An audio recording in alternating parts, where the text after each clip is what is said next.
వాక్యంలోకి వద్దాం. హెబ్రీలు రాసిన పత్రిక 12వ అధ్యాయం 1 నుంచి చదువుదాం.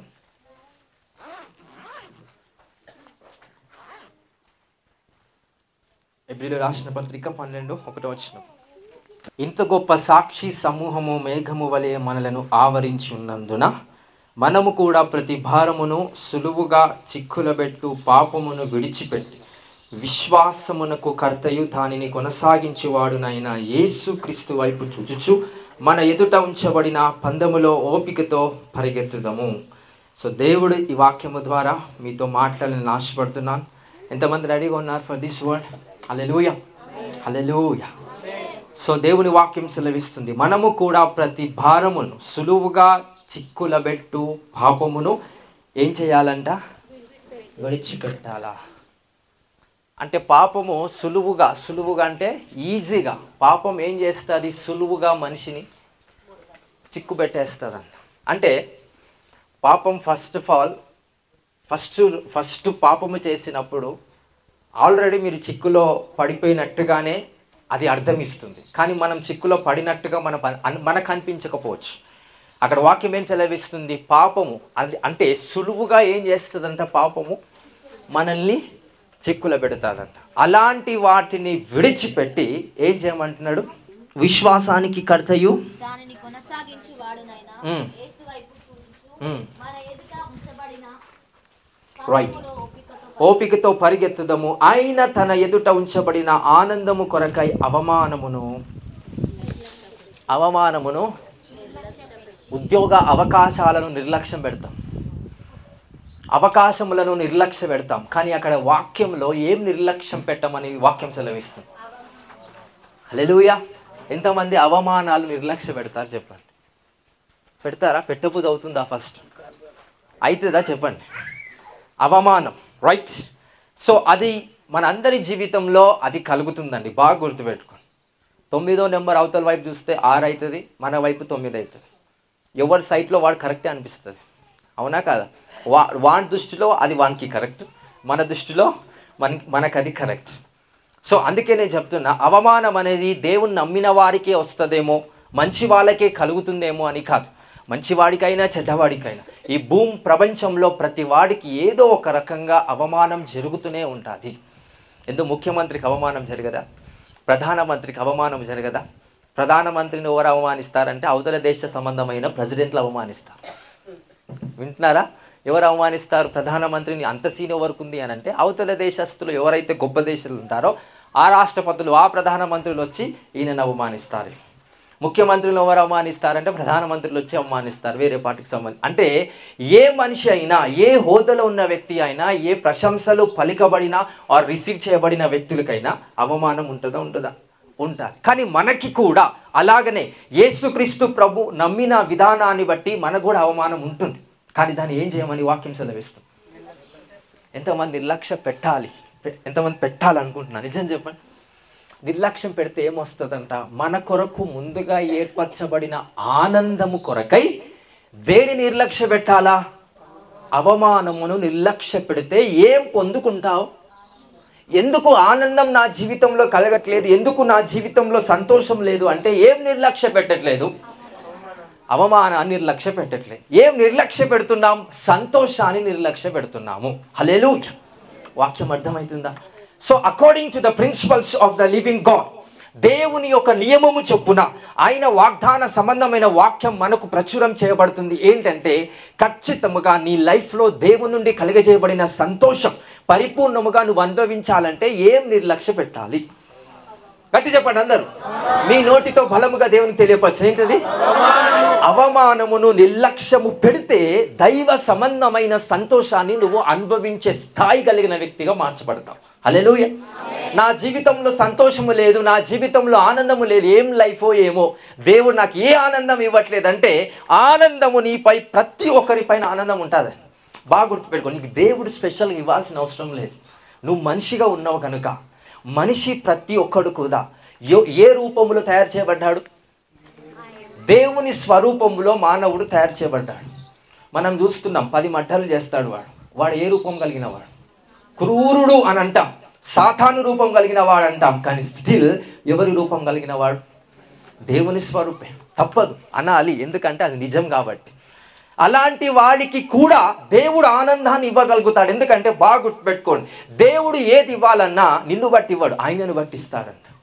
ఆయన నీ మీద చూపిస్తున్న ప్రేమను బట్టి ఆయన మనల్ని దీవిస్తాడు. కనుక దేవుడు చూపిస్తున్న ఆనందము, సంతోషము అందరి జీవితాల్లో ఉంటుంది, కానీ అది అనుభవించలేకపోతారు. ఎందుకు అనుభవించలేకపోతున్నారు? ఇప్పుడు ప్రిన్సిపల్ నియమం మీకు అర్థమైంది. అది ఏంటి? ఎందుకు ఆనందాన్ని అనుభవించలేకపోతున్నారు? ఎందుకు దేవుడిచ్చిన సంతోషాన్ని అనుభవించలేకపోతున్నారు? ఏది నిర్లక్ష్య పెట్టాలా? మీరు ఉద్యోగం పొందుకొని ఆఫీస్లోకి వెళ్తారు, 1 month అయినాక అవమానం స్టార్ట్ అవుతారు.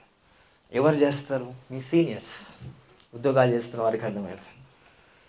పనికి వెళ్ళేవారు ఒక 10 రోజులు అయినాక మెల్లిమెల్లిగా అవమానాలు పెరుగుతాయి. ఎందుకంటే 2 సంవత్సరాల నుంచి అక్కడ పనిలో జాయిన్ అయిన వారు మిమ్మల్ని అవమానపరుస్తారు, ఈ పని కూడా రాదా అని. హల్లెలూయా. అక్కడ పొందుకోవాల్సిన ఆనందము పొందుకోలేకపోతున్నారు. ఎందుకంటే ఆ స్థలములో ఏదైతే అవమానం వస్తుందో అది పొందుకుంటున్నారంట. అవమానపరచబడి ఎప్పుడైతే అవమానాన్ని మనం భరిస్తూ అవమానాన్ని స్వాధీనపరచుకొని స్వీకరిస్తున్నామో, దేవుడు నీపై కలగజేసిన ఆయన నవ్వు, ఆయన సంతోషాన్ని అనుభవించలేకపోతామంట. ఈరోజు మీకు సామర్థ్యాన్ని పెంచడానికి నేను ఇక్కడికి వచ్చానండి. By the power of the Holy Spirit, దేవుని ఆత్మ ద్వారా, దేవుని శక్తి ద్వారా నేను ఈ స్థలానికి పరిశుద్ధాత్మ సహాయంతో వచ్చాను. ఎందుకంటే మీకు సామర్థ్యం పెరగడానికి. ఏ సామర్థ్యం కావాలా? అవమానాన్ని నిర్లక్ష్య పెట్టే సామర్థ్యం మీలో పెరుగుతుందండి. హల్లెలూయా, హల్లెలూయా. సో ఏ వ్యక్తికైనా ఈ అనుభవంలోకి వెళ్ళాల్సిందే, తప్పదు. So by the grace, by the power, నీ మనస్సు సరళం చేయబడాలి అన్నా, నీ మనసు ప్రశాంతంగా నీ లైఫ్లో నువ్వు ముందుకెళ్ళాలన్నా, ద మెయిన్ ప్రిన్సిపల్, గొప్ప నియమం ఏంటంటే ఏం నిర్లక్ష్య పెట్టాలి? అవమానాన్ని యేసుక్రీస్తు ప్రభు నిర్లక్ష్య పెట్టి ఏం చేశాడు? చదువుదాం తర్వాత. సిలువను సహించి దేవుని సింహాసనము యొక్క దేనికి ఆసీనుడై ఉన్నాడు? కుడి పార్శ్వం. హల్లెలూయా, హల్లెలూయా. మీకు అనారోగ్యం వచ్చినప్పుడు, చాలామందికి అదే అనారోగ్యం వచ్చినప్పుడు వాడు చనిపోతాడేమో, లేకపోతే ఆ డాక్టర్స్ వాడు చనిపోతాడేమో అనే ఒక రిపోర్ట్ ఇవ్వచ్చు. అదే ఒక రిపోర్ట్ నీకు కూడా రావచ్చు. అదొక అవమానం నీకు. దాన్ని ఏం చేయాలి నువ్వు? దాన్ని ఏం చేయాలి? అలాంటి నెగిటివ్ థింగ్స్ని, అలాంటి అవమానము, అలాంటి రకమైన ఒక లై ఏదైతే అబద్ధం ఉందో దాన్ని ఏం చేయమని వాక్యం సెలవిస్తుంది? నిర్లక్ష్య పెట్టాలి. హల్లెలూయా, హల్లెలూయా. యేసుక్రీస్తు ప్రభు సిలువ ఆయన మీద మోసుకొని వెళ్తున్నప్పుడు ఆయన అవమానపరిచారంట. అరే ఇతడు పాపం చేసినోడు, ఎవరితో వ్యభిచారం చేసిండో ఈయన, అందుకే శిక్షిస్తున్నారేమో, ఎవరితో ఉన్నాడేమో అందుకే శిక్షిస్తున్నారేమో, దొంగతనం చేసిండేమో యేసుప్రభు అందుకే సిలువ మోస్తున్నాడేమో అని అబద్ధ సాక్ష్యము అతని మీద మోపబడింది. అవన్నీ అవమానాలే. అయినా కూడా దాన్ని ఏం చేస్తున్నాడు యేసుక్రీస్తు ప్రభు? అవమానాలను నిర్లక్ష్య పెట్టి అతని మీద ఏ సిలువైతుందో అది సిలువను మోస్తూ ముందుకెళ్తున్నాడు. ఈరోజు మీకు రక్షణ వచ్చింది. ఎందుకంటే యేసుక్రీస్తు ప్రభు ఆనాడు అవమానం ఏదైతే అతని మీద మొయ్యబడుతుందో వాటిని ఏం చేశాడు?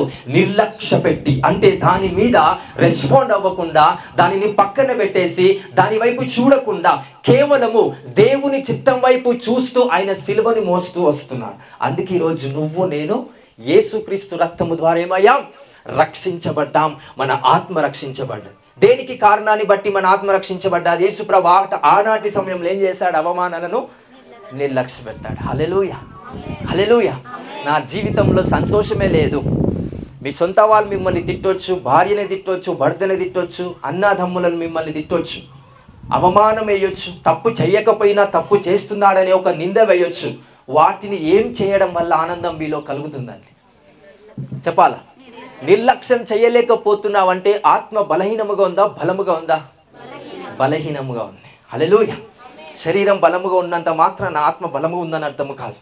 ఆత్మ బలముగా ఉంటే ఇలాంటి ప్రతి నింద, అవమానాన్ని ఏం చేస్తూ వస్తాం?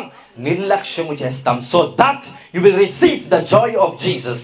దైవ సంబంధమైన నియమము చొప్పున కలుగజేయబడిన ఆనందాన్ని, సంతోషాన్ని మీ లైఫ్లో రిసీవ్ చేసుకోవాలంటే you have to make it those things to be run of. ఖచ్చితంగా అలాంటి నిందల, అవమానాలు ఏం చేయాలి? నిర్లక్ష్య పెట్టాలి. పెడదామా? లేకపోతే ఆశీర్వాదాన్ని నిర్లక్ష్య పెడదామా? రేపు ఒక పని నువ్వు చేయాలి, పక్కన పెడదాం. ఈరోజు ఒక పని నువ్వు చేయాలి.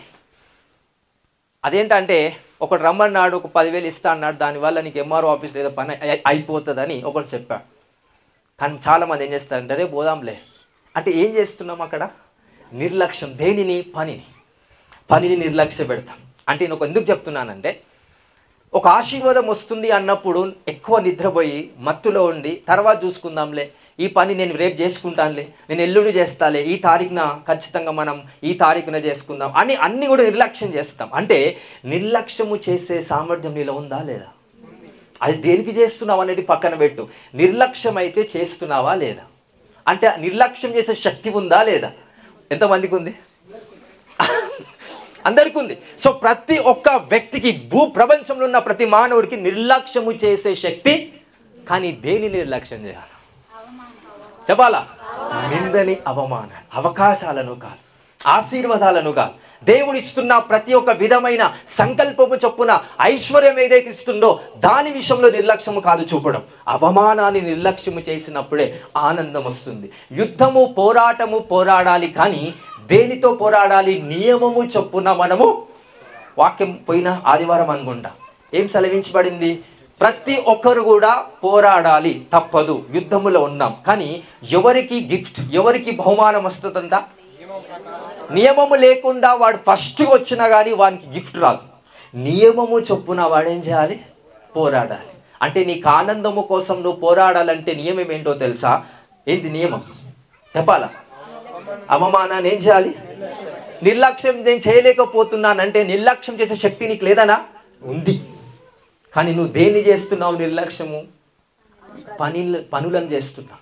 ఈ రోజుకి పని చేయాలని ఆలోచన వచ్చినప్పుడు రేపు చేద్దాంలే, అది ఎల్లుండికి పెట్టుకుందాంలే అంటే నిర్లక్ష్యం పెట్టేసి అది తర్వాత చేసుకుందాంలే అనుకుంటున్నాం. అంటే నిర్లక్ష్యము పెట్టే శక్తి నీకు ఉందా లేదా? ఉంది. దాన్ని దేన్ని పెట్టాలి? నిర్లక్ష్యము. దేవుని వాక్యాన్న, ప్రార్థన, ఉపవాసం నిర్లక్ష్యం పెట్టాలా? ఎంతమందికి అలా నిర్లక్ష్యం పెట్టబుద్ధి అవుతుంది? ఏంటి ఇప్పుడు ప్రార్థన నాకు చేయబుద్ధి అవుతుంది, కానీ ఏం చేస్తాం? ఇప్పుడు వద్దులే, ఒక్క 1 అవర్ అయిపోయినాక, ఈ పని అయిపోయినాక, లేకపోతే వంట అయిపోయినాక ప్రార్థన చేయబుద్ధి కాదు, అప్పుడు తినబుద్ధి అవుతుంది. అప్పుడు తిన్న తర్వాత ప్రార్థన చేద్దాం అంటే ప్రార్థనను నిర్లక్ష్య పెట్టిన తర్వాత అన్ని పనులు అయిపోతాయి, లాస్ట్ నిద్ర వస్తుంది. అంటే ప్రార్థన నిర్లక్ష్య పెట్టడం వల్ల జరిగేటివన్నీ జరుగుతూ ఉంటాయి. అంటే నిర్లక్ష్య పెట్టే శక్తి, సామర్థ్యం ప్రతి మానవుడికి దేవుడిచ్చాడు. ఈరోజు నువ్వు నేను నిర్లక్ష్య పెట్టేది ప్రార్థన, వాక్యము, ఉపవాసముని కాదు, కానీ ఏంటంట? అవమానము నిర్లక్ష్య పెట్టినప్పుడే నీ జీవితంలో ఏం కలుగుతుంది? ఆనందం వస్తుంది. హల్లెలూయా, హల్లెలూయా. నెక్స్ట్ వచ్చిన చూద్దాం. విసుకకయు ఉండునట్లు పాపాత్ములు తనకు వ్యతిరేకముగా చేసిన తిరస్కారం అంతయు ఓర్చుకొనిన ఆయనను తలంచుకొనుడి. మీరు పాపముతో పోరాడుటలో రక్తము కారునంతగా ఇంకా దానిని ఎదిరింపలేదు. సో పాపముతో పోరాడుటలో రక్తం కారునంతగా ఎదిరిస్తున్నారా చెప్పండి. అంటే ఉదాహరణకి ఒకడు నన్ను తిడుతూ ఉంటాడు, చేయలేస్తుంది అంటే అర్థం ఏంటి? నా కోపం ఎక్కువ కాబట్టి అవతల వాడు తిడుతున్న ప్రతిసారి నా చేయితో వాడిని కొడుతూ ఉన్నా. అంటే అక్కడ వాక్యం ఏం సెలవిస్తుంది? రక్తం కారునంతగా ఎదిరించగలుగుతున్నారంటే ఒకవేళ ఎదిరిస్తే వాని చేయి నరికేసుకుంటాడు. ఈ చేయితో నేను సకల పాపము చేసి నేను పరలోకం వెళ్ళలేకపోతున్నా, ఆ పాపముతో నాకు పుట్టిన పిల్లలు, వాళ్ళ పిల్లలంతా శాపగ్రస్తులు అవుతున్నారు, వద్దు అని చేయి నరికేసుకోగలుగుతున్నారా? లేదు. అంటే పాపము ఎదిరించడానికి రక్తము కారునంతగా ఎదిరించగలుగుతున్నారా అంటే అక్కడ వాక్యం ఏమిస్తుంది? ఎదిరించలేకపోతున్నారంట. నెక్స్ట్, మరియు నా కుమారుడా ప్రభువు ఇచ్చు శిక్షను తృణీకరించకుము. నెక్స్ట్, ఆయన నిన్ను గద్దించినప్పుడు విసుకకుము. ప్రభువు తాను ప్రేమించు వానిని శిక్షించి తాను స్వీకరించు ప్రతి కుమారుణ్ణి దండించును. సో దేవుడు తాను ప్రేమించు వారిని ఏం చేస్తాడంట చెప్పాలా? దేవుడు నిన్ను శిక్షిస్తున్నాడంటే నువ్వు చనిపోవాలనో, నీ జీవితం నాశనం అవ్వాలనో, నువ్వు నరకానికి వెళ్ళాలనో శిక్షిస్తున్నాడా దేవుడు? దేనిని బట్టి దేవుడు మనల్ని శిక్షిస్తాడంట చెప్పాలా? హల్లెలూయా. దేవుడు నన్ను చాలా ప్రేమిస్తున్నాడండి అని ఎంతమంది నమ్ముతున్నారా? నువ్వు తప్పు చేసినప్పుడు అలానే చూస్తూ ఊరుకొని ఏం కాదురా తప్పు చేయని అనేవాడు దేవుడు కాదు, తండ్రి కాదు. తండ్రిలాగా వేషము ధరించుకున్న ఇంకో తండ్రి. అందరికి అర్థమై అది కూడా ఉంది వాక్యం కింద, దాంట్లో కూడా వాక్యం నేను చదివిస్తాను. చదవండి ఒకసారి 7th చదవండి. శిక్షా ఫలము పొందుటకై మీరు సహించుచున్నారు. దేవుడు కుమారులుగా మిమ్మును చూచుచున్నాడు. దేవుడు మిమ్మల్ని కుమారులుగా చూస్తున్నాడు. తండ్రి శిక్షింపని కుమారుడెవడు? కుమారులైన వారందరూ శిక్షలో పాల్పొందుచున్నారు. మీరు పొందని ఎడల దుర్బీజులే గాని దేవుడు అంటే మనం ఒక తప్పు చేస్తున్నప్పుడు ఆ శిక్ష మన మీదకి రాకుండా మనం లోకంలో ఎంజాయ్ చేస్తున్నామంటే దేవుని కుమారులంగా మీరు నియమించబడలేదు అని అర్థం. ఎంతమందికి వాక్యం అర్థమవుతుంది? అందరికి అర్థమవుతుందా? ఒక తప్పు చేస్తున్నప్పుడు, ఒక పాపములో మనం బంధించబడుతున్న ప్రతిసారి దేవుని శిక్ష నీ మీదికి వస్తుందంటే నువ్వు ఎవరివై ఉన్నావు? ఆయన కుమారుడివై ఉన్నావు. హల్లెలూయా. ఒకవేళ అది శిక్ష రాకపోతే నువ్వు కుమార తత్వములో నుంచి విడిపించబడ్డావు. ఎక్కడికి వెళ్ళిపోయావు? తండ్రిగా కాకుండా తండ్రిగా ఉన్న ఒక వేషాధారుడై ఉన్న ఆ తండ్రి యొక్క వశములో ఉన్నట్టంట. ఎంతమందికి అర్థమవుతుందో I don't know, but I want everyone to understand.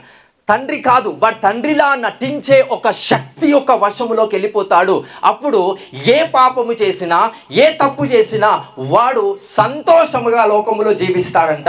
కానీ వాని నటన ఖచ్చితముగా గతిస్తుంది. ఆ గతించిన రోజు వాని ఆత్మ పర సంబంధమైన దేవుని యొక్క లోకములో ఉండదు, కానీ ఆత్మ సంబంధమైన మరణ సంబంధమైన నరక పాశములో వాని ఆత్మ బంధించబడతాదంట.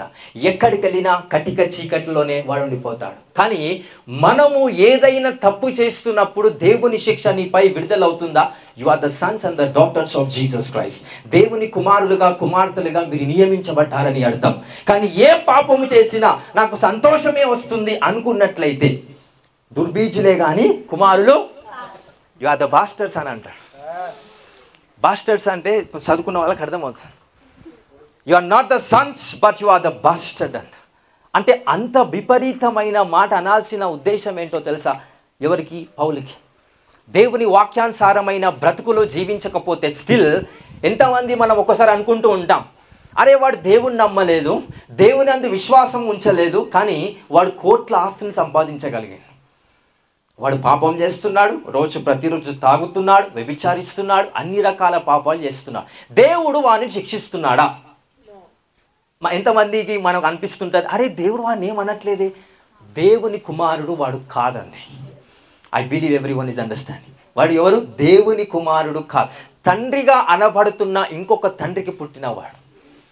అరే యూ పీపుల్ అండర్స్టాండ్. వాడు ఎవడు? అబద్ధికుడు, సాతానుడు. వాడికి పుట్టినవాడు. అలాంటి సాతాను దైవ వేషము ధరించుకొని వచ్చిన తండ్రి. అందుకే జనకులకు అబద్ధికుడు, అబద్ధానికి జనకుడు ఎవరు?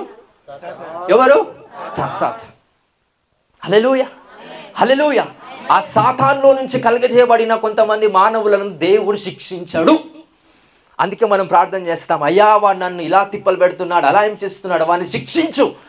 నా కుమారుడు కాదు కదా వాడిని శిక్షించడానికి అని దేవుడు అంటూ ఉంటా. నీకేం వినిపించదు. హల్లెలూయా. ఒకవేళ నువ్వు ప్రార్థన చేసినప్పుడు వాడిని ఒకవేళ దేవుడు శిక్షిస్తే వాడు నీ వంటి వాడై ఉన్నాడని అర్థం అంటండి. వాడిని కలుపుకుపోయే బాధ్యత నీది.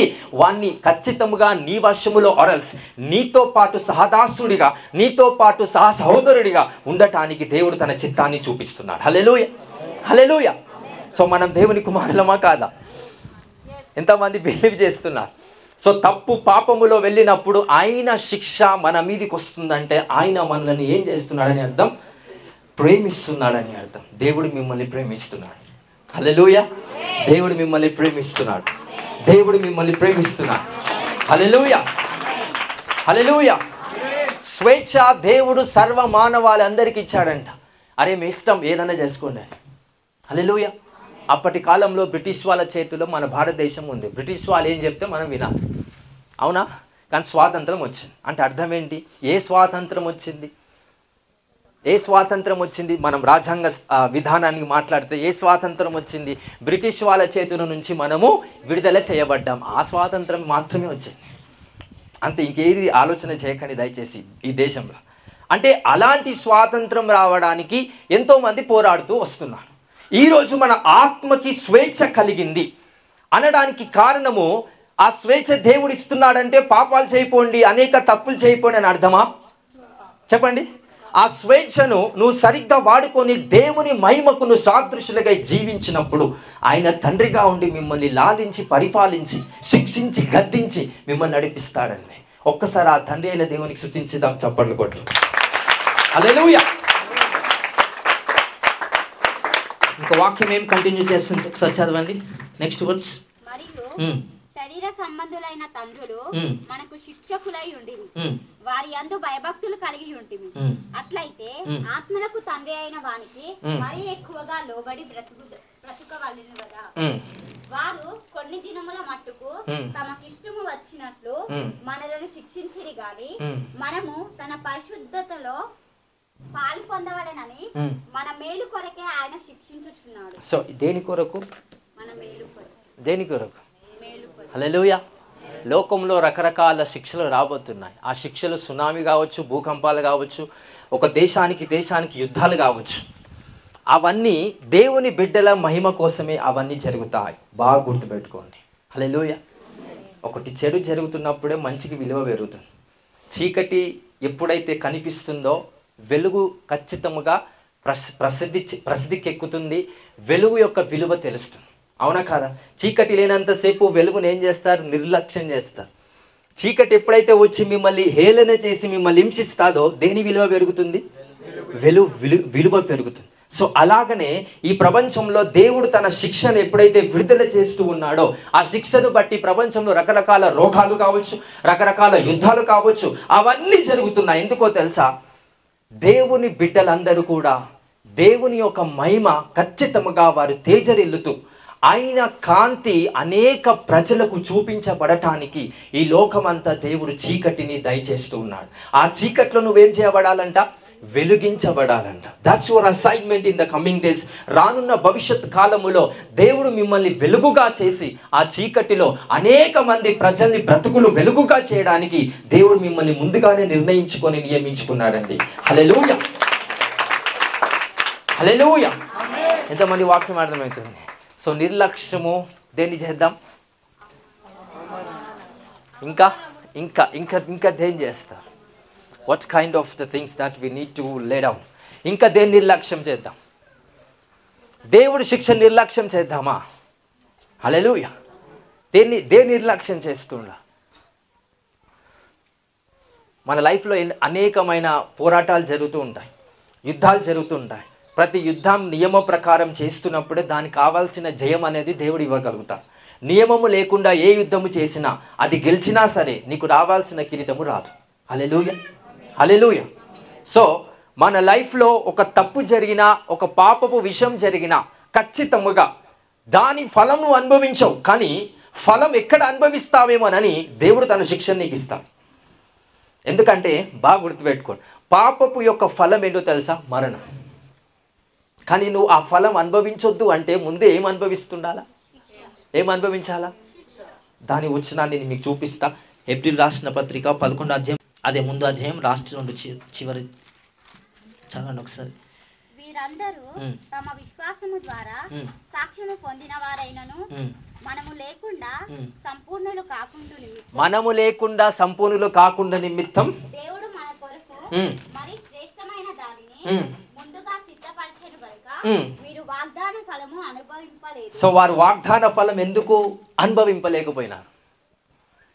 ఇంకా దానికన్నా ప్రశస్తమైనది దేవుడు సిద్ధపరిచాడు కాబట్టి వాగ్దాన ఆశీర్వాదం యొక్క ఫలాన్ని అనుభవించలేకపోయారంట. హల్లెలూయా, హల్లెలూయా. Sometimes you lose blessings because you are going to get a greatest blessings. గొప్ప ఆశీర్వాదాలు పొందుకోవడానికి ఆశీర్వాదాలను నువ్వు అనుభవించకుండా ప్రార్థన చేయాలి. This type of a prayer never does by any Christians. అది ఎలాంటి ప్రార్థన? గొప్ప ఆశీర్వాదం పొందుకోవడానికి నీకున్న ఆశీర్వాదాన్ని ఏం చేయాలా? అక్కడున్న వాక్యాన్ని బట్టి అనుభవించకుండా ప్రార్థన చేయాలంట. How can these people can pray like that? అది ఎలా ప్రార్థన చేయగలుగుతాం? సో మనకొచ్చే ఆశీర్వాదంలో ఏం చేస్తూ వస్తామంటే ఆశీర్వాదంలోనే మనము సాటిస్ఫాక్షన్ అవుతూ, ఆశీర్వాదంలోనే నిలకడగా ఉంటూ, అదే ఆశీర్వాదంలోనే దేవుని మహిమపరుస్తూ నా లైఫ్ ఇదే స్టాండర్డ్ అని అనుకుంటూ జీవిస్తూ వస్తాం. కానీ అలాగని నా లైఫ్ దీనికన్నా ఎక్కువగా ఉంది అని అనుకోకపోవడం ఒకటే కాకుండా దానికి కావాల్సిన నియమము, దానికి కావాల్సిన కష్టం, దానికి కావాల్సిన పని నువ్వు ఎప్పుడైతే చేస్తావో బహుధనాన్ని లేకపోతే బహు ఐశ్వర్యాన్ని దేవుడు మీకు ఇవ్వగలుగుతాడండి. So in the coming days, ఈ సంవత్సరంలో మీరు ధనవంతులు కాదు, బహుధనవంతులు అవుదురు గాక. హల్లెలూయా, హల్లెలూయా. సో ఈ వాక్యాన్ని బట్టి నేను ఒక స్టోరీ చెప్తాను. కమ్ టు ఆదికాండం 32వ అధ్యాయం. రైట్. సో ఇక్కడ ఏంటంటే యాకోబు తన సహోదరు ఎవరు? ఏశావు. బాగా వినండి. నిన్న మొన్న అంటే పోయిన వారము ఆపోయిన వారము వాక్యం ఏం సెలవిచ్చానంటే, అబ్రహాం ఎప్పుడైతే లోతును విడిచిపెట్టాడో వెంటనే ఏమయ్యాడు? అబ్రహాం ఆశీర్వదించబడి, అవునా కాదా? సో ఇక్కడ ఆశీర్వదించబడిన ఇద్దరు ఒక దగ్గరికి రావడానికి దేవుడు కృప చూపిస్తున్నాడు. మీకు అర్థం కాలేదు, నేను మళ్ళీ చెప్తాను. పోయిన వారంలో ఒక మాట చెప్పాను. అబ్రహాము లోతు ఎప్పుడైతే ఒక చోట వాళ్ళు విస్తరించబడుతున్నారో, తన ఆస్తి ఎప్పుడైతే ఎక్కువ విస్తరించబడిందో వాళ్ళ మధ్యలో ఏమయ్యాయి? గొడవలు జరిగాయి. కారణాన్ని బట్టి వాళ్ళు ఏం ఆలోచించుకున్నారు? నువ్వు ఒక దిక్కువో, నేను ఒక దిక్కు వెళ్తా, నీ గుంపు ఒక దిక్కు వెళ్తుంది, నా గుంపు ఒక దిక్కు వెళ్తుంది. సో ఎప్పుడైతే అబ్రహాము లోతుని విడిచిపెట్టాడో వెంటనే అబ్రహాం ఏమయ్యాడు? ఇంకా ఆత్మీయంగా మానసికంగా దేవుడు తనను దీవించాడు. సో వీళ్ళిద్దరు విడిపోవడానికి కారణం ఏంటి? ఆస్తి ఏమైపోయింది? విస్తరించబడింది, ఆస్తి ఎక్కువైపోయింది. ఎక్కువ అవ్వడాన్ని బట్టి, కారణాన్ని బట్టి వీళ్ళిద్దరు విడిపోయారు. ఇప్పుడు యాకోబు, ఏశావు. ఒకప్పుడు వీళ్ళు కూడా విడిపోయిన వాళ్ళే. దేనిని బట్టి? వాళ్ళ తల్లిగారు తండ్రి దగ్గరికి వెళ్ళి ఆశీర్వాదాన్ని అడుగు అన్నప్పుడు మరి యాకోబు అక్కడ ఆశీర్వాదాన్ని అడగొద్దు, ఏశావు అడగాలి, ఎందుకంటే పెద్దోడు కాబట్టి. కానీ ఎవరు అడిగారు? యాకోబు పోయి అడిగినందుకు ఏశావుకు కోపం వచ్చింది. ఎప్పటికున్నా నిన్ను చంపేస్తా అని మాట ఇచ్చేశాడు యాకోబుకి. సో ఆ భయంతో యాకోబు భయంతో ఉన్నాడు. సో కొన్ని సంవత్సరాలు అయిపోయింది, వివాహం చేసుకున్నాడు, పిల్లలు కన్నాడు, ఒక పెద్ద సేన అయిపోయింది, అతనికి ఒక రాజ్యమే వచ్చేసింది. ఇప్పుడు ఏశావు యాకోబు దగ్గరికి రావడం అనేది ఒక సమాచారం యాకోబుకు వచ్చింది. ఇప్పుడు దేవుడు ఏం చేద్దాం అనుకుంటున్నాడు? ఏశావును యాకోబును కలుపుదాం, కానీ అబ్రహాంని లోతును, అందరికి అర్థమవుతుందా? అబ్రహాంని లోతును ఏం చేద్దాం అనుకున్నాడు దేవుడు? ఇప్పుడు యాకోబు ఏశావును ఏం చేద్దాం అనుకుంటున్నాడు? ఎందుకు అక్కడ విడదీయాలనుకున్నాడు? ఎందుకు ఇక్కడ కలుపుదాం అనుకుంటున్నాడు? అక్కడ ఆశీర్వాదాలు ఎక్కువైపోయాయి అంటే, అక్కడ స్థలం అంటే సరిపోలేదంట, గొడవలు అయిపోయాయి అబ్రహాము లోతుకు సంబంధించిన వారంతా కూడా. కానీ ఇక్కడనేమో ఏశావు ఒక గుంపు, ఒక సైన్యం, యాకోబు ఒక సైన్యం, ఇద్దరు అన్నదమ్ములే. వాళ్ళు ఆశీర్వదించబడిన వారు మాత్రమే కాదు, వాళ్ళ హృదయ ఆలోచన, వారి మనస్సు మార్చబడి, అంటే ఆశీర్వాదంతో పాటు వాళ్ళకేంటో తెలుసా? వాళ్ళ హృదయాలు కూడా మారాయంట, వాళ్ళ మనస్సు మారిందంట. అబ్రహాము లోతు దగ్గరనేమో ఆశీర్వాదాలు ఒకటే ఎక్కువైపోయాయి, మనసు మారలే. కానీ ఇక్కడ యాకోబు మనసు మారింది, ఏశావు మనసు మారింది. ఇప్పుడు ఏశావు యాకోబు దగ్గరికి వస్తున్నాడని యాకోబుకు సమాచారం వచ్చింది. ఇప్పుడు యాకోబు ఏమనుకుంటున్నాడంటే, నా అన్న వస్తున్నాడు, ఎందుకంటే నన్ను చంపడానికే, దేనికోసం? నన్ను చంపడానికి నా దగ్గరకు వస్తున్నాడని విశ్వాసంతో తన యొక్క సైనికులను, తన యొక్క దూతలను పంపించి ఏమంటున్నాడు చూద్దాం, చదవండి ఫాస్ట్గా. ఆ దూతలు యాకోబు నద్దకు తిరిగి వచ్చి, మేము నీ సహోదరుడైన ఏశావు నద్దకు వెళితిమి, అతడు 400 మందితో. ఏశావు ఎంత మందితో వస్తున్నాడంట? యాకోబు దగ్గరికి 400 మందితో వస్తున్నాడంటే యాకోబు యొక్క గుండె బద్దలైపోయింది, నేను చచ్చిపోతారా అని. యాకోబు మహా తెలివిగలవాడు. ఏశావును ప్రేమిస్తున్న యాకోబు, అఫ్కోర్స్ ఏశావు కూడా యాకోబు దగ్గరికి చంపడానికి వస్తలేడు. దేనికోసం వస్తున్నాడు? ఖచ్చితంగా సమాధానపరచబడి ఇద్దరు మళ్ళీ దేవుని రాజ్యము కొరకే ఆయన వస్తున్నాడు. బాగా గుర్తుపెట్టుకోండి. ఒక విషయం చెప్తా. ఫస్ట్ అన్నదమ్ములుగా ఉన్నారు కాబట్టి విడిపోయారు. దేవుని వాక్యానికి సంబంధమైన ఒక వాగ్దానం ఉంది వాళ్ళకి. ఏంటంటే వాళ్ళ తల్లి గర్భములో ఒక వాగ్దానం దేవుడు ఇస్తాడు. ఇద్దరు అన్నదమ్ములు కాదు, ఇద్దరు 2 దేశాలని దేవుడు సెలవిస్తాడు. అందరికి అర్థమైంది కదా? ఇప్పుడు అన్నదమ్ములుగా వాళ్ళు విడిపోయారు, కానీ ఇప్పుడు కలుసుకునేటప్పుడు ఎలా కలుసుకోబోతున్నారు? దేశాలుగా కలుసుకోబోతున్నారు. Try to understand this revolution. Hallelujah. So దేశముగా దేవుడు తయారు చేయడానికి విడిపింపబడ్డారు వీళ్ళిద్దరూ. కానీ ఇప్పుడు ఏశావు బ్లెస్ అయిపోయాడు, యాకోబు బ్లెస్ అయ్యాడు. ఎలాగా? దేశముగా ఆశీర్వదించబడ్డాడంట. సో ఏదోమీయులు అంటే ఒక దేశ సంబంధమైన జాతి. ఎక్కడి నుండి వచ్చింది? ఏశావు, ఎర్రని వాడు. ఇది ఒక దేశం. యాకోబు ఏ దేశం అని ఒక పేరు పెడతా దూత, దాని ప్రాసెస్లోనే 32 అధ్యాయంలోనే ఆ పేరు అడుగుతుంది, మీ పేరు ఏంటని. అంటే యాకోబు ఏమంటాడు? నా పేరు యాకోబు అంటాడు. అప్పుడు ఆ దేవదూత వచ్చి ఏం సెలవిస్తుంది? ఇప్పటి నుంచి నీ పేరు యాకోబు కాదు, ఇజ్రాయేలు అనబడును. ఈయన ఇజ్రాయేలు దేశ సంబంధమైన వాడు, ఆయన ఏశావు ఎదోమీయుల దేశము కలిగిన వాడు. 2 దేశాలు కలవబోతున్నాయి. అదే ఒక మీటింగ్ జరగబోతుంది. ఇప్పుడు యాకోబు భయపడుతున్నాడు. ఏశావు నా అన్న వస్తున్నాడు, ఖచ్చితంగా నన్ను చంపేస్తాడు. జ్ఞానం ఉపయోగించాడంట యాకోబు. ఏంటో తెలుసా? ఈయన వెళ్ళే ముందు 4 గుంపులు 5 గుంపులు పెట్టాడు. ఫస్ట్ ఒక గుంపు పెట్టిండంట, వాళ్ళ సైనికులు, వాళ్ళ సంబంధమైన ప్రజలు ఒక గుంపు పెట్టిండు. ఒకవేళ ఆ గుంపులో ఏం చేస్తున్నాడంటే మేకలు, గొర్రెలు, తన ఆస్తిలో చాలా శాతము ఫస్ట్ గుంపు వాళ్ళకి ఇచ్చేసి మా అన్న రాగానే ఇవన్నీ ఇచ్చేసేయండి అని అన్నాడు. ఎందుకు? ఇవన్నీ ఇస్తే మా అన్న దాన్ని చూసి నన్ను క్షమిస్తాడేమో, నాపై కటాక్షము చూపిస్తాడేమో, నాపై కనికరాన్ని చూపిస్తాడేమోనని ఫస్ట్ గుంపుకు ఏం సెలవిచ్చాడు? అనేకమైన ఆస్తిని అంతా వాళ్ళకి ఇచ్చేసి నువ్వు రాగానే, మా అన్న రాగానే అదంతా సమర్పించు. ఒకవేళ అది మిస్ అయితే రెండో గ్రూపు పెట్టాడు. ఒకవేళ ఇది మిస్ అయితే అంటే ఈ 4-5 గుంపులుగా ఫస్ట్ మొదటగా పెట్టి యాకోబు ఎక్కడున్నాడంట? చివరికి ఉన్నాడంట. ఈ చివరిలో ఎవరు తెలుసా? భార్య, పిల్లలు, తన కుటుంబాన్ని చివరిలో పెట్టుకున్నాడు. సైన్యాన్ని అంతా ఎక్కడ పెట్టేశాడు? ముందు. హల్లెలూయా, హల్లెలూయా. కానీ ఏశావు ఎప్పుడైతే వచ్చాడో, బాగా గుర్తుపెట్టుకోండి, ఏశావు ఎప్పుడైతే ఎదుర్కొనడానికి వచ్చాడో ఆయన ఈ గుంపులన్నీ పక్కన పడేసి నిర్లక్ష్యము చేసి దేని దగ్గరికి వచ్చాడు? యాకోబు దగ్గరకు వచ్చి చంపలే, అతుక్కున్నాడంట. అతుక్కొని కన్నీరు కార్చాడంట. హల్లెలూయా, హల్లెలూయా. ఇప్పుడు వచ్చింది 2 బ్రదర్స్ కాదు, nations. 2 nations meet in 1 place. అక్కడ బలిపీఠము కట్టబడింది దేవునికి. హల్లెలూయా, హల్లెలూయా, హల్లెలూయా. ఒక దేశముగా నిన్ను చేయడం కోసం, ఒక రాజ్యముగా నిన్ను చేయడం కోసం, ఒక ఆశీర్వాదముగా నిన్ను చేయడం కోసం కొంతమంది ప్రజల నుంచి నేను దూరం చేస్తాడు దేవుడు. అలాగని ఎప్పటికీ దూరం అయిపోతారనంటే దేశముగా తిరిగిరా, మళ్ళీ వాళ్ళ నీ దగ్గరకు వస్తారు. Hallelujah, hallelujah. So right now the people who are giving disrespect to you, ఎప్పుడైతే ప్రజలు నిన్ను వ్యతిరేకించి నిన్ను ఒంటరివాడిగా చేస్తారో, బాగా గమనించాను. నువ్వు ఒక దేశం అయిన తర్వాత, ఒక బిజినెస్ మ్యాన్ అయిన తర్వాత, ఆశీర్వదించబడిన తర్వాత వ్యతిరేకించిన వ్యక్తులే నిన్ను అత్తుకోవడానికి వస్తారండి. Don't neglect. వాళ్ళని అప్పుడు నిర్లక్ష్యం చేయకు. దేశము కాక మునుపు నిర్లక్ష్యము చేయి. దేశము అయిన తర్వాత యేసుక్రీస్తు ప్రభు తండ్రి కుడిపార్శ్వమున ఆసీనుడయ్యాడంట. సో నువ్వు అదే గమ్యంలోకి రావాలంటే ఏది నిర్లక్ష్యం చేయాలి, ఏది నిర్లక్ష్యం చేయొద్దనే జ్ఞానాన్ని నువ్వు ఎప్పుడైతే పసికట్టి నువ్వు నడిపిస్తావో దేశముగా మీరు మార్చబడతారండి. హల్లెలూయా. ఆయన రాజ్యముగా మీరు మార్చబడతారు. In the name of Jesus. Hallelujah, hallelujah. కొంతమంది పేర్లు ఉంటాయి ఊర్లలో. వాళ్ళ పేర్లను బట్టి ఊరు పేరు కూడా ఏం చేస్తారు?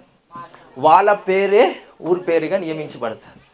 దేశాలు ఉన్నాయి. కొంతమంది పేరు దేశం అంటే ఏదో ల్యాండ్ని బట్టి దేశం పేరు పెట్టారు. కొంతమంది పేరు కలగజేసి వాళ్ళ పేరు దేశానికి పెడుతూ ఉంటారు. హల్లెలూయా. ఇజ్రాయేలు పేరు ఎవరిది? యాకోబు. ఏదోమీయుల జాతి సంబంధమైన దేశం ఎవరిది?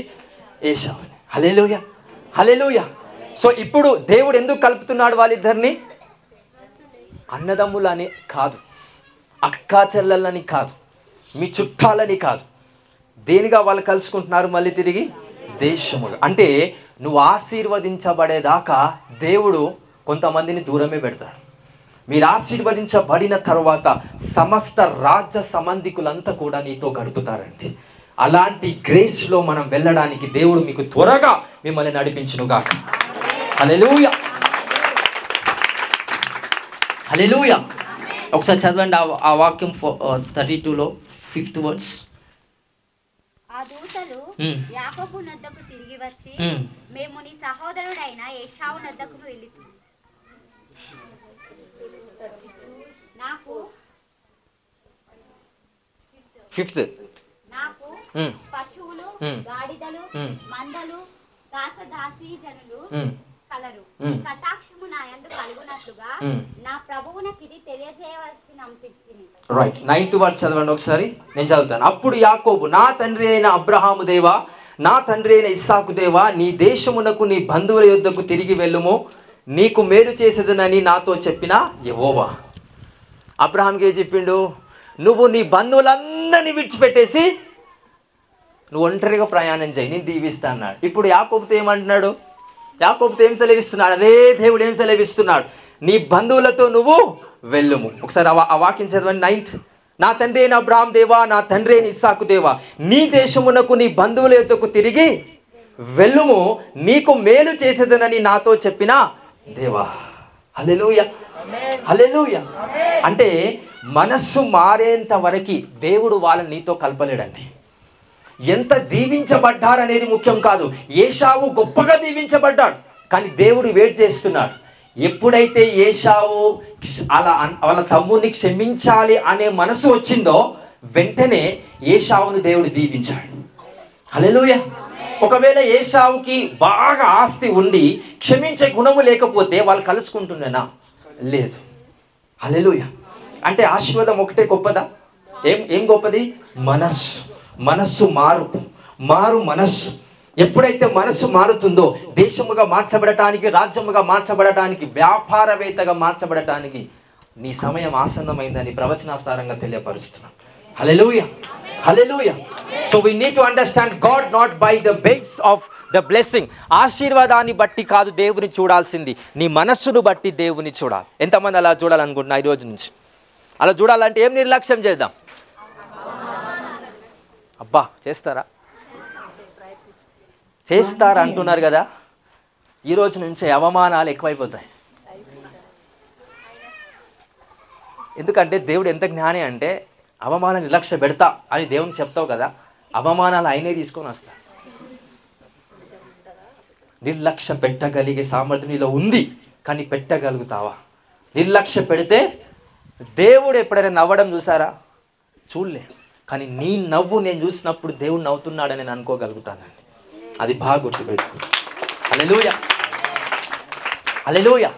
అలాంటి సంతోషము మన జీవితంలో దేవుడు ఇవ్వడానికి ఆస్కారం ఉంది, అవకాశం ఉంది. ఆ ఆశీర్వాదాన్ని, ఆ సంతోషాన్ని మనం అనుభవించాలంటే ఏం నిర్లక్ష్యం చేయాలా? అవమానాలన్నిటినీ.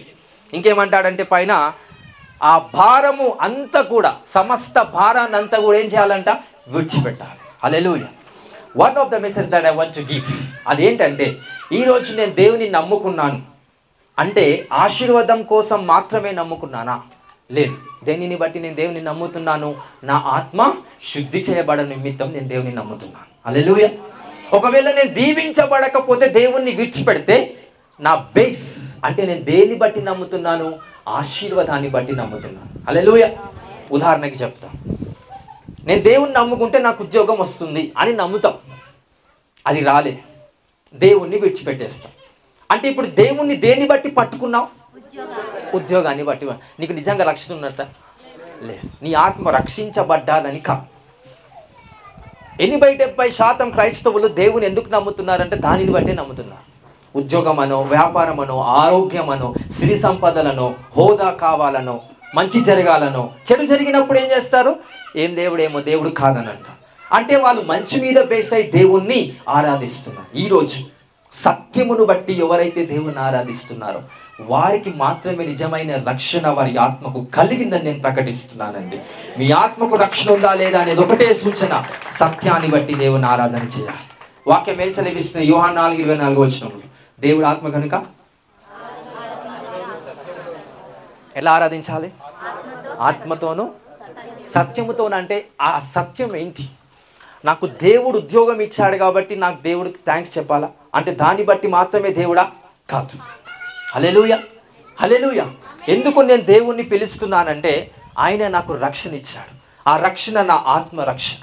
హల్లెలూయా. ఈరోజు నాకు ఉద్యోగం రాలేదు, no problem, still my God is my God. నా దేవుడు నా దేవుడు. ఈ వాక్యం అందరికి గుర్తుందా? ఉద్యోగం వచ్చినా రాకపోయినా నా దేవుడు, నా ఆరోగ్యము సరిగ్గా ఉన్నా లేకపోయినా నా దేవుడు నా దేవుడు. హల్లెలూయా, హల్లెలూయా. కొడుకు తప్పు చేసినాడని తండ్రికి విడాకులు ఇస్తాడా కొడుకు? ఇస్తాడా? విడాకులు అంటే అర్థం ఏంటంటే నీకు నాకు సంబంధం లేదు. కుమారుడు ఎప్పుడైనా అట్లా అంటాడా తండ్రితో? అన్నా కానీ ఆ బంధం తెగిపోయినట్ట. దేన్ని బట్టి వాళ్ళు తండ్రి కుమారులు అంటే రక్తం. హల్లెలూయా. మరి ఈరోజు యేసు ప్రభు రక్తాన్ని బట్టి నువ్వు కుమారులవు, కుమార్తెలు, ఆయన తండ్రి అయి ఉన్నాడంట. ఇప్పుడు ఆశీర్వాదాన్ని బట్టి నీకు యేసుక్రీస్తుగా లేడు. ఆయన రక్తము నీలో ఉంది కాబట్టి, రక్తాన్ని బట్టి, ఆత్మను బట్టి యేసుక్రీస్తు నా దేవుడు. ఇది ఎవరైతే నమ్ముతారో వారికి నిజమైన రక్షణ, ఆనందము వారు అనుభవించగలుగుతారంట. హల్లెలూయా, హల్లెలూయా, హల్లెలూయా. నీ లైఫ్లో ఐశ్వర్యము లేదనుకోండి, దేవుడు నా జీవితంలో ఏం చేయట్లేదు అని అన్నా నో ప్రాబ్లం. దేవుడు నీ జీవితంలో ఏం చేయకపోయినా స్టిల్ ఆయన ఎవరు? నీకు ఎవరు? లేదు నాకు దేవుడు కాదన్నంత మాత్రాన దేవుడు కాకపోవడం 100% ఈజ్ గాడ్ ఎలోన్. అలాగని నేను వేరే దేవుని దగ్గరికి వెళ్ళడానికి వేరే దేవుడు ఉన్నాడా? లేదు. హల్లెలూయా. నా తండ్రి నన్ను పట్టించుకోవట్లేదురా, అవి ఆడంగా వెళ్తున్నాడు, ఆయన నా తండ్రి అయితే బాగున్నాను అంటావా? నా తండ్రి నన్ను పట్టించుకోవట్లేదు, నేను ఏం ప్రార్థన చేసినా నా తండ్రి పట్టించుకోవట్లేదు, అలాగని నేను ఇప్పుడు వేరే తండ్రి దగ్గరికి వెళ్ళి ఈయన నా తండ్రి అని అంటావా? ఎంతమంది అంటారు చెప్పండి? అట్లా అనగలుగుతారా? అనలేరు. సో ఇప్పుడు దేవుడు కూడా అంతే. ఎప్పుడైతే ఒక దేవుణ్ణి మనం ఆయననే నా సొంత తండ్రిగా, దేవుడిగా నేను అంగీకరించిన తర్వాత, నేను ఒక అద్భుతం నా జీవితంలో కాకపోయినా, ఉద్యోగం నాకు రాకపోయినా, ఒకవేళ నేను వేరే దగ్గరికి వెళ్తున్నానంటే వేరే దగ్గరికి వెళ్ళడానికి ఇంకో దేవుడు లేడు. హల్లెలూయా. ఏకదేవుడు, సత్యదేవుడు, నిజమైన దేవుడు రక్షకుడిగా భూమి మీదకి వచ్చాడు. దేన్ని రక్షించడానికి? నీ శరీరాన్నో నీ ఆశీర్వాదంలో కాదు, నీ ఆత్మను రక్షించడానికి భూమి మీదకి వచ్చాడు. ఆయన నేను నజరేయుడైన యేసుక్రీస్తు ప్రభు. చప్పలు కూడా ఏమైనా పంచుతాను. హల్లెలూయా, హల్లెలూయా. అబ్రహాము, లోతేమో విడిపోయారు. ఎందుకో తెలుసా? ఆశీర్వాదం లేక కాదు. ఎందుకో? మనస్సు సరిగా లేక. యాకోబు, ఏశావు కలుసుకున్నారు. ఆశీర్వాదం ఉందని మాత్రం కాదు. ఎందుకు? మనస్సు సరిగ్గా ఉంది కాబట్టి. హల్లెలూయా, హల్లెలూయా. ఈ ప్రపంచంలో ఎక్కువ దయ మనిషి నుంచి నువ్వు పొందుకోవాలి అంటే నువ్వు దీవించబడాలా, లేకపోతే మనస్సు సరిగా ఉండాలా? ఇప్పుడు చాలామంది దీవించబడ్డారు కాబట్టి చాలామంది నీ దగ్గరకు వస్తారు. వాళ్ళు జెన్యూన్ పీపులా? నిన్ను బట్టి నీ దగ్గరికి రావట్లే, నీ దగ్గర ఉన్న డబ్బును బట్టి వచ్చే ప్రతి ఒక్కరు అబద్ధికుడుగానే ఉంటాడండి. హల్లెలూయా, హల్లెలూయా. ఎప్పుడైతే అలా వస్తే అబద్ధికుడు అంటామో, దేవుని దగ్గరికి కూడా ఆశీర్వాదం కోసం వచ్చే ప్రతి ఒక్కడు అబద్ధికుడే.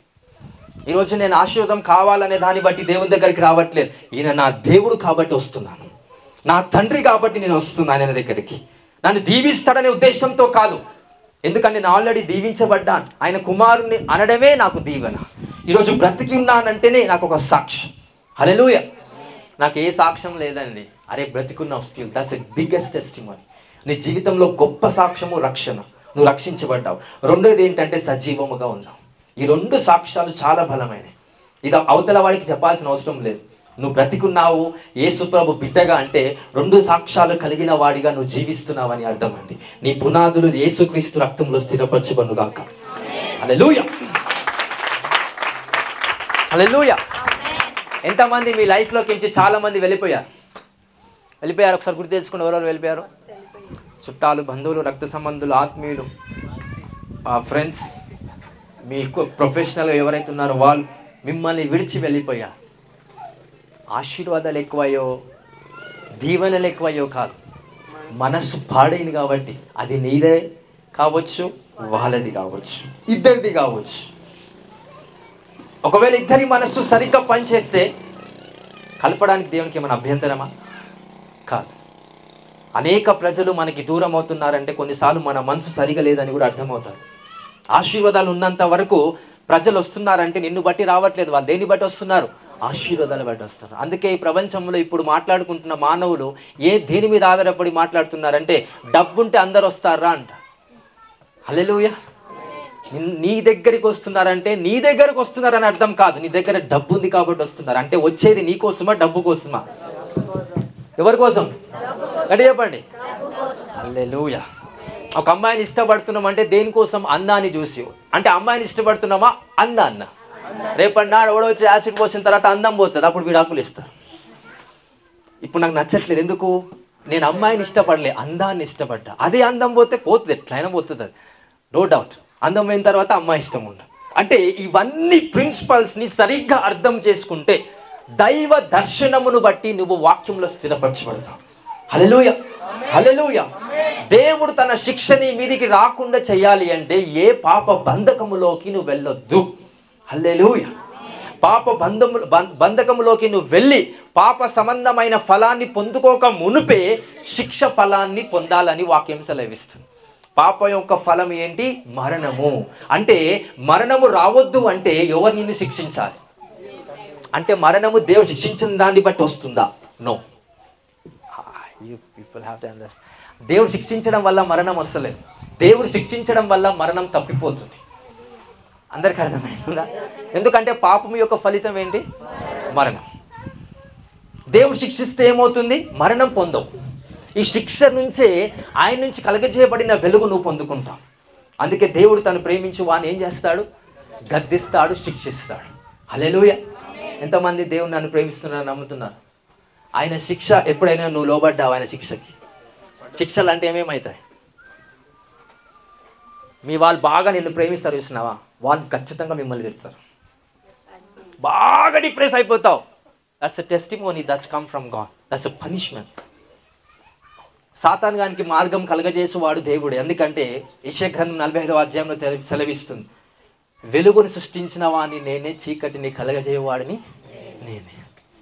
ఆ చీకటి వచ్చిందంటే చీకటి తనంతట తను రాలే, ఆయన కలగజేశాడు కాబట్టి చీకటి వస్తుంది. ఆ చీకటి ఎందుకు వస్తుందంటే వెలుగు సృష్టించబడ్డాదని తెలవడానికి చీకటి వస్తుంది. హల్లెలూయా. You need to understand the specifications of the word of God. ఈరోజు నీ నిర్లక్ష్యము ఏదైతే సమృద్ధిగా మీ లైఫ్లో ఉందో, అవమానాన్ని నిర్లక్ష్యం చేసే ఆ మనస్సు, ఆ శక్తి మీకు దేవుడు ఇచ్చునుగాక. Just give claps to Jesus Christ. హల్లెలూయా, హల్లెలూయా. యాకోబు ఏశావు అన్నదమ్ములుగా కలవడానికి ప్రయత్నం చేస్తే కలవకపోదు. దేనిగా, ఏ విధంగా కలిశారు వాళ్ళు? దేశముగా కలిశారు. ఎందుకంటే వాగ్దానం ఉంది వాళ్ళకి. హల్లెలూయా. అంటే నువ్వు ఒక ప్రాంతంలోకి వెళ్ళాలంటే దేవుడు నిన్ను బ్లెస్ చేసేదాకా పంపడు. ఒక జాబ్ నువ్వు ఇక్కడ రావాలి అంటే నువ్వు దేవుడు బ్లెస్ చేసేదాకా పంపడు. బ్లెస్ అంటే ఏంటిది? డబ్బులు కాదు, మనస్సు. నీ మనస్సు ఎప్పుడైతే సరిగ్గా పనిచేస్తుందో గొప్ప ఐశ్వర్యం రావడానికి మార్గాలు తెలుస్తాడు. దేవుడు యాకోబును దేశం చేసే వరకు ఎక్కడుంచిండు? బంధకంలో పెట్టిండు వాళ్ళ మామ దగ్గర. ఎన్ని సంవత్సరాలు? దగ్గర దగ్గర 20. అన్ని సంవత్సరాలు వాళ్ళ మామ వాళ్ళ ఇంట్లోనే బంధించబడ్డాడంట. ఏం చేసుకుంటూ? మేకలను కాస్తూ, గొర్రెలను కాస్తూ ఉన్నాడంట. ఎప్పుడు ఆయనకు స్వేచ్ఛ ఇచ్చాడు యాకోబుకి దేవుడు అంటే దేశముగా మారిన తర్వాత. ఏశావు అలానే. ఎప్పుడు స్వేచ్ఛ వచ్చింది? దేశముగా మారేవారు. దేశము కంటే నీ మనస్సు మారేంత వరకు దేవుడు ఆశీర్వాదంలో నిన్ను పంపడు. నీ మనస్సు సరిగ్గా పనిచేయడం స్టార్ట్ అయితే లక్షల సంపాదన నీకు రాగలుగుతుంది. ఐశ్వర్యము నీ దాసిగా మార్చబడుతుందండి. Those are the servants to you in the name of Jesus. Let's every money, ఏదైతే మనం ఒక ధనాన్ని పూజిస్తున్నామో ఆ ధనము నీకు దాసుడిగా ఉండాలని నేను ప్రార్థిస్తున్నాను. ఎంతమంది దీన్ని రిసీవ్ చేసుకుంటున్నారు? ఎంతమంది రిసీవ్ చేసుకుంటున్నారు? బానిస అంటే ఏంటో తెలుసా? చాలామంది డబ్బుకు బానిసలు అయ్యారు. ఈరోజు డబ్బు బానిసగా మార్చబడాలని ప్రార్థిస్తున్నాను. Let that grace be with you in Jesus mighty name. ఆ కృప మీకు కలుగునుగాక. హల్లెలూయా. సో ఇప్పుడు ఏం చేయబడాలా? మనసు మార్చబడాలా? ఓన్లీ దీవెనలు మాత్రమే రావాలా? హల్లెలూయా. గొప్ప గొప్ప రాజులను కలవాలంటే ఆశీర్వాదం ఒక్కటి సరిపోదు, మనసు మార్చబడి. ఎందుకంటే దేవుని బిడ్డ కాబట్టి. దేవుని బిడ్డ కాలేదనుకో, డబ్బు ఉంటే సరిపోతారు, ఎవరినైనా కలవచ్చు. వానికి సుఖం, వానికి సంతోషం. హల్లెలూయా. సాతాను కూడా పాట పాడతా, సంతోషమే సమాధానమే. ఏడా నరకంలో సాతానికి కూడా సంతోషం ఉంటుందంట. ఏ సంతోషం అది? దేవుడు శిక్షించట్లేది సంతోషం. ఆ సంతోషం సాతానికి ఉందంట. ఒకవేళ ఆ సంతోషం నీకుంటే నీ సంతోషం దైవముది కాదు, సాతాన్దని అర్థం. మరి ఏ సంతోషం ఉండాలా? దేవుని శిక్షించినప్పుడు సంతోషించుడి, పరీక్షనికి వచ్చినప్పుడు సంతోషించుడి, సమస్య వచ్చినప్పుడు ఏం చేయమని యాకోబు గ్రంథంలో రాయబడింది? సంతోషించుడి. యేసుక్రీస్తు నిమిత్తము మీరు హింసించబడి హేళన చేయబడినప్పుడు ఏం చేయాలంట? సంతోషించి గంతులు వేయుడి, అప్పుడు ఆ పరలోక సంబంధమైన ఫలాన్ని మీరు పొందుతారు. హల్లెలూయా, హల్లెలూయా. ఈ వాగ్దానం అందరి జీవితంలో నెరవేర్చబడుగాక. Just give big claps to Jesus. హల్లెలూయా, హల్లెలూయా. ఆనందాన్ని దయచేసి కోల్పోకండి. ఎంతమంది కోల్పోతున్నారు ఆనందము, సంతోషాన్ని? కోల్పోతున్నారంటే దేన్ని నిర్లక్ష్య పెట్టట్లేదు? అవమానాన్ని గుర్తు చేసుకుంటే లోపల ఏముంటుందో ఒక పెద్ద సముద్రం ఉంటుంది. ఆ సముద్రంలోకించి నీళ్ళు బయటకు వస్తూనే ఉంటాయి. అవునండి, నేను చాలా అవమానపరచబడ్డా, పెళ్ళిలా పిలవలేదు, అయినా సరే ప్రేమ కొద్దికి పోయినానంటే సరే అని అర్థం చేసుకొని నన్ను రిసీవ్ చేసుకోవచ్చు కదా. నన్ను అవమానపరిచారు, ఎంత బాధ ఉంటే నాకు అట్లా ఇవన్నీ ఏంటంటే these are the different locations of the spirit. ఇవన్నీ పనికిరాలివి అండి. ఎందుకంటే యేసుక్రీస్తు ఒక వాక్యం అంట, నేను మహిమను కోరేవాడిని కాదు, ప్రజల నుంచి నేను సొంత మహిమను కోరేవాడిని కాదు, ప్రజల నుంచి మహిమను కోరేవాడిని కూడా కాదు. హల్లెలూయా. ప్రజల నుంచి స్తుతిని కోరేవాడిని కాదు. మీరు మనుషులు మిమ్మల్ని స్తుతిస్తే శ్రమ ఎవరికి? స్తుతించేవాడికా మీకా? మీకు. Let those people be blocked in Jesus name. ఎవరు మిమ్మల్ని స్తుతించకుండా, ఎవరు మిమ్మల్ని ఉబ్బించకుండా, ఎవరు మిమ్మల్ని రెచ్చగొట్టకుండా మీరు ఉండాలని, వారు ఉండాలని నేను ప్రార్థిస్తున్నాను. హల్లెలూయా, హల్లెలూయా, హల్లెలూయా. బ్లెస్ అయ్యారా? నిర్లక్ష్య పెట్టడానికి ప్రయత్నం చేయండి. ఏంటిది? ప్రార్థనన, వాక్యాన్న, అవమానమును, నిందని. నిర్లక్ష్య పెట్టడం అంటే దాని గురించి ఎక్కువ పట్టించుకోకపోవడము, దాని గురించి ఆలోచించకపోవడము. అర్థం ఏంటి? నిర్లక్ష్య పెట్టడం. పొద్దున లేస్తే ప్రార్థన అదే, అవమానాలయ్యా యేసయ్యా, నా జీవితంలో ఎన్నో అవమానాలు ప్రభా. ఎంతమంది ప్రార్థన చేస్తున్నారేమో నాకు తెలియదు, కానీ దయచేసి మీ ప్రార్థన యేసు రక్తంలో శుద్ధి చేయబడి ఆ ప్రార్థనలన్నీ మాన్పివేయటకు దేవుడు తన శక్తి చొప్పున మీ అందరినీ దీవించునుగాక. ఆమేన్, హల్లెలూయా. అలాంటి ప్రార్థనలు ఎవరు ఆలోచన చేయకండి, అలాంటి ప్రార్థన చేయకండి. అవమానము మీ మీదికి వచ్చిన ప్రార్థనలో దయచేసి పెట్టకండి. Just I'm giving the suggestion to everyone in the spirit. వాటిని నిర్లక్ష్య పెట్టి ఆనందము కోసం ప్రార్థన చేయండి, మహిమ కోసం ప్రార్థన చేయండి. You will be glorified in the name of Jesus. ఆయన రాకల్లో మీరు ఎత్తబడాలంటే ఈ వాక్యం పవర్ఫుల్గా మీకు ఫిట్ అవుతుందండి. ఈ వాక్యం మీ జీవితంలో యేసు నామమున నెరవేర్చబడును గాక. హల్లెలూయా. Just give claps to Jesus Christ. హల్లెలూయా, హల్లెలూయా. చేస్తారా? ఈ రోజు నుంచి ఏం చేస్తారు? యేసయ్య సువార్త చెప్పండి, ఏమొస్తుంది? ఏమొస్తుంది? సంఘంలో ఎక్కువ చురుకుగా ఉండండి, ఏమొస్తుంది? సంఘంలో ఎక్కువ పని చేయండి, ఏమొస్తుంది? మీ ఇంట్లో ఎక్కువ చురుకుగా ఉండండి, రైట్. చుట్టాల్లో ఎక్కువ కనిపించండి, రైట్. అంటే ఏది మంచి చేసినా, ఏది దేవుని కోసం చేసినా బ్లెస్సింగ్ లేదా అని కాదు, బ్లెస్సింగ్ అవసరం లేదని చెప్తున్నా. అవమానము ఖచ్చితంగా ముందుంటుంది. అది మార్గం దేనికంటే? ఆనందానికి. హల్లెలూయా. దేవునికి మార్గం ఎవరు? యేసుక్రీస్తు. ఎప్పుడైనా యేసుక్రీస్తుకి మార్గం ఎవరు ఏముందో వాక్యం తెలుసా మీకు? ఎప్పుడైనా దేవునికి మార్గం ఎవరు? యేసు చెప్పాను, నేనే మార్గము సత్యము. దేనికి మార్గమైనా? దేవుణ్ణి తెలుసుకోవడానికి, దేవుడు అనేది ఎవరని తెలుసుకోవడానికి యేసు ప్రభు మరి యేసు ప్రభు తెలుసుకోవాలనేది ఏం మార్గమో తెలుసా? అవమానం, కష్టాన్ని, సమస్య, ఇవన్నీ మార్గం అంటారు. ఏం తెలుసుకోనికే? యేసు ప్రభుని తెలుసుకొని. దీని ద్వారా యేసు ప్రభుని తెలుసుకున్నామా లేదా చెప్పండి? ఎంతమంది కష్టం వచ్చినందుకు దేవుని దగ్గరికి వచ్చాం? అందరం వచ్చాం. రోగం వచ్చినందుకు యేసు ప్రభు దగ్గరికి వచ్చాం. ఇప్పుడు దేవాది దేవుని వైపు చూస్తూ మనం ముందుకు వెళ్ళడానికి మీకు శక్తి కలుగజేయబడిందండి. హల్లెలూయా. తప్పలు కొడుతూ మనం దేవుని యొక్క సన్నిధిలో నిలబడదాం. అందరం కూడా వాక్యం దేవుడు దీవించి మీ అందరిలో స్థిరపరచును గాక.